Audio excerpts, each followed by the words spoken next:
আমাদের জীবনটা শান্তিপূর্ণ হোক, আমাদের মাইন্ডে এবং আমাদের হার্টে পিস থাকুক, রব প্রদত্ত শান্তি থাকুক, আমরা সুস্থ থাকি, একটা হেলদি লাইফ লিড করি। এটা আমরা সবাই যুবক ভাইরা চাই কি চাই না? যদি আমরা সত্যিই চাই, এই 7টি নবীর অভ্যেস আমাদের লাইফে আমরা ডেভেলপ করব, আমরাও এগুলো আমল করব। সকলেই মন খুলে বলেন ইনশাআল্লাহ। জোরে বলেন ইনশাআল্লাহ।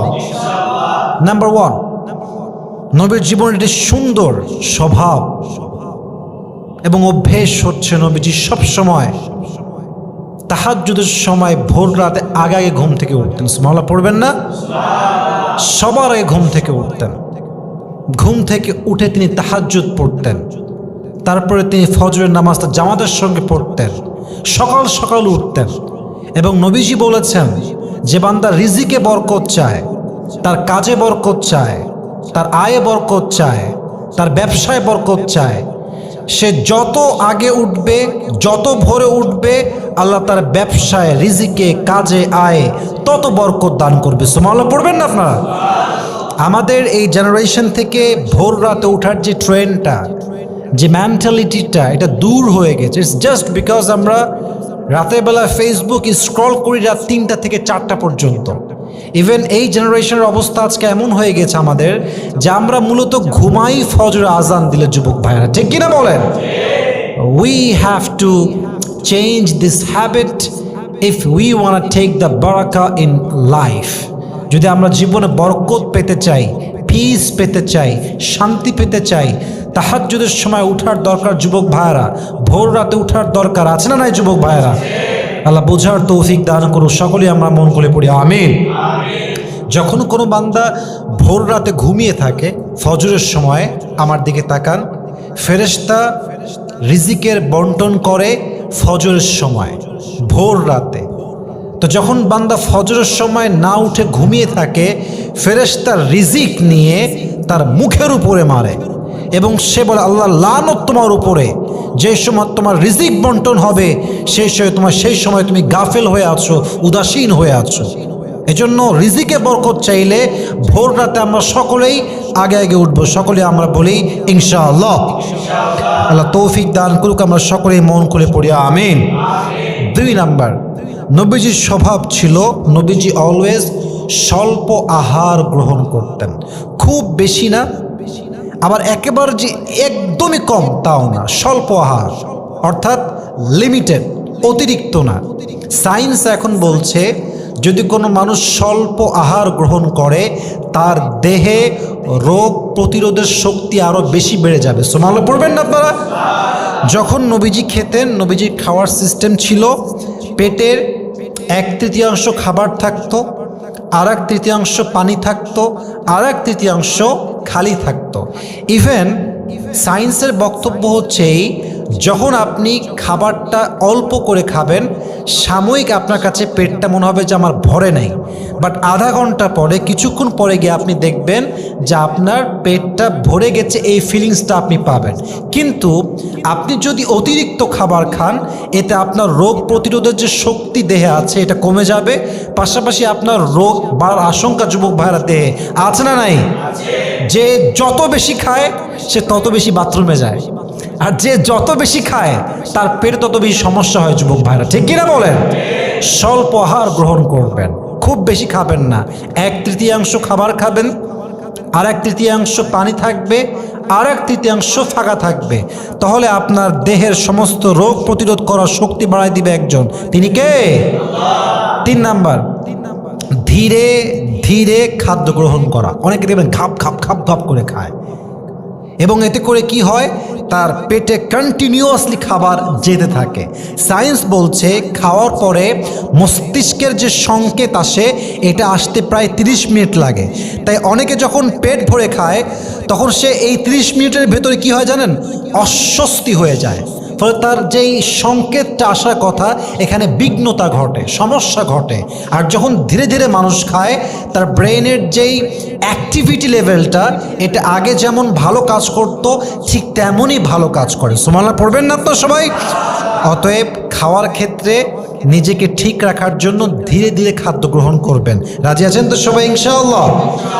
4 নাম্বার, নবীজির একটি সুন্দর স্বভাব হচ্ছে নবীজি সবসময় পরিবারের সঙ্গে খাবার খেতেন, পরিবার নিয়ে খেতেন। হাদিসে আসছে পরিবার নিয়ে যদি কোনো বান্দা খাবার খায়, মায়ের সঙ্গে, বাবার সঙ্গে, বউয়ের সঙ্গে, সন্তানের সঙ্গে, তার মানসিক চাপটা কমে যায়। সুবহানাল্লাহ পড়বেন না আপনারা সবাই?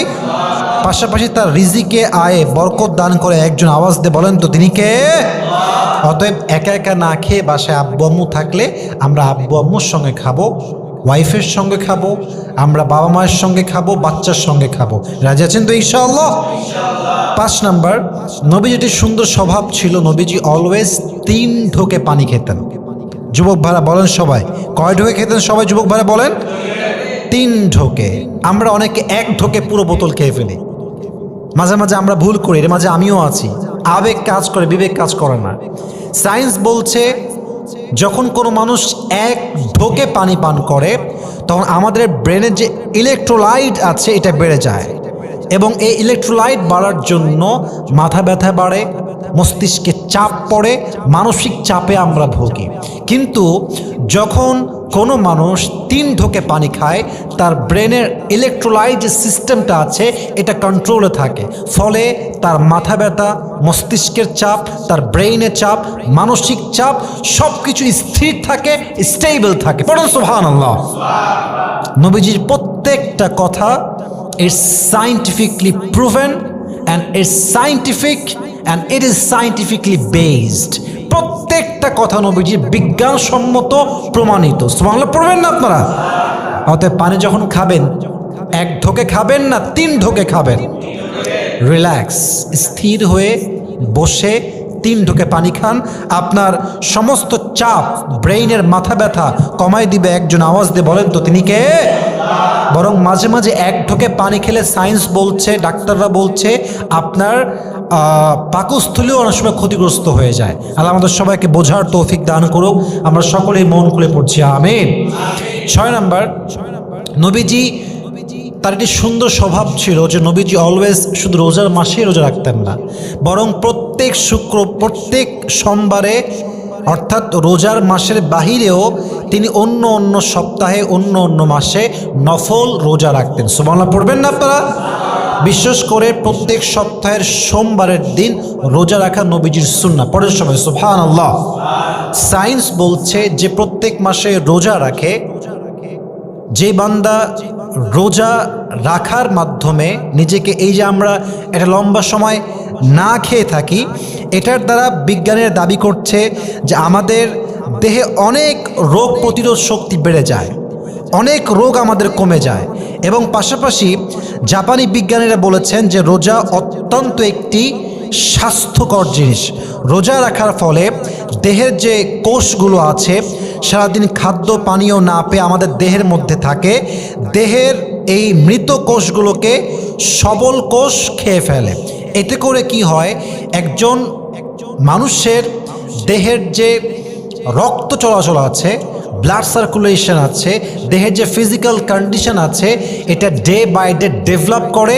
দেহের সমস্ত রোগ বালাই মুসিবত আস্তে আস্তে দূরীভূত হয়ে যায়। সুবহানাল্লাহ পড়বেন না আপনারা? রোজাটা রাখলে শারীরিক লাভ হয়। এই জন্য নবীজি শুধু রোজার মাসে রোজা রাখতেন না, বরং অন্য অন্য মাসেও নফল রোজা রাখতেন। আমরা সকলেই চেষ্টা করবো তো ইনশাআল্লাহ। এটা করলে কি হয়, রোজা রাখলে কি হয়, আপনার এই যে দেহের যে রোগগুলো আছে, কোষের যে সমস্যাগুলো আছে, এটা দূর হয়ে যায়। আল্লাহ আমাদের সবাইকে বোঝার তৌফিক দান করুক। সকলে আমরা মন খুলে পড়ি আমিন। আসুন আমরা শেষ অভ্যেসটা জেনে নেই। নবীজির সর্বশেষ একটি সুন্দর স্বভাব ছিল, নবীজি অলওয়েজ স্মাইল করতেন, অলওয়েজ মুচকি হাসি। সায়েন্স বলছে মুচকি হাসি এমন একটি হাতিয়ার মানুষের জীবনে, এটা মানুষের হার্টকে সচল রাখে, মানসিক চাপকে কমিয়ে দেয়, রোগ কমিয়ে দেয়। দেখবেন যার চেহারায় যত বিষণ্ণতা তার হার্টে তত বেশি প্রবলেম। মানসিক চাপ, মনের কষ্ট অনেক সময় এটা হার্টের চাপ ফেলে। দেখবেন অনেক মানুষ কষ্টেই হার্ট অ্যাটাক করে মারা যায়। যুবক ভাইরা ঠিক কিনা বলেন? অলওয়েজ হাসি খুশি থাকবেন, স্মাইল দিবেন অ্যান্ড জাস্ট মুভ অন, আগায় যাবেন সামনের দিকে। আপনার স্মাইল আপনার হাসি খুশি চেহারা আপনার হার্টকে সুন্দর রাখবে, এবং আপনার হার্ট সুন্দর থাকলে আপনার জীবনটাও সুন্দর থাকবে। সুবহানাল্লাহ পড়বেন না আপনারা সবাই? আল্লাহ আমাদের সবাইকে এই সমস্ত আমলগুলো, এই সমস্ত অভ্যেসগুলো, স্বভাবগুলো আমাদের মাঝে ডেভেলপ করার তৌফিক দান করুক। আমরা সকলে পড়ছি আমিন।